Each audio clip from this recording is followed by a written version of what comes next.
In this video, we will walk through the saved filter, sorting and ranking, and conditional formatting feature in the Inforiver Super Filter. Let's get started. First, let's explore the saved filter feature. It allows users to create and manage preset selections, making it easy to streamline repetitive filtering tasks by quickly applying commonly used configurations without manually reselecting items each time. For example, suppose we select bikes from the category and choose the black and blue colors. Next, we click on the Save Filter icon and select Add New Filter. We then name the filter Black and Blue Bikes and save it. Now, whenever you need to apply the same filter, you can do so instantly, without going through the selection process again. Now, we will explore sorting and ranking, which allows you to organize and prioritize the data displayed in the visual for better clarity and focus. Let's start with sorting, which defines the order in which items appear in the visual.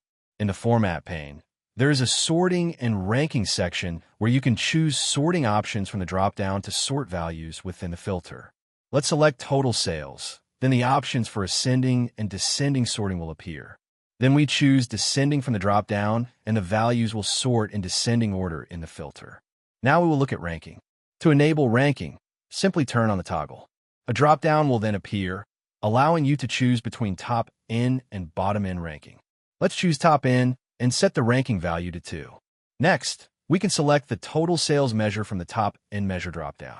This will display the top 2 category and color by sales, while grouping the remaining items as others in the filter. You can also adjust the ranking directly within the filter. Lastly, we will explore the conditional formatting feature. It allows you to apply colors to items in the visual based on specific criteria, helping to highlight key insights. Note that conditional formatting works only within the hierarchy filter. To enable it, simply disable the facet filter toggle, and the conditional formatting section will automatically appear.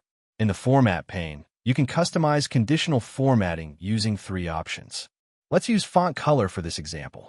Click on FX and set a rule for total sales where the value is greater than 10 million. Set to number and less than max value, choose a color, and click OK. You will then see the conditional formatting applied to the font color of categories where sales exceed 10 million. These are the various analytical features that the Inforiver Super Filter supports for better data analysis. Download Inforiver Super Filter from Microsoft AppSource to experience this magic. For more information, refer to the documentation provided in the description.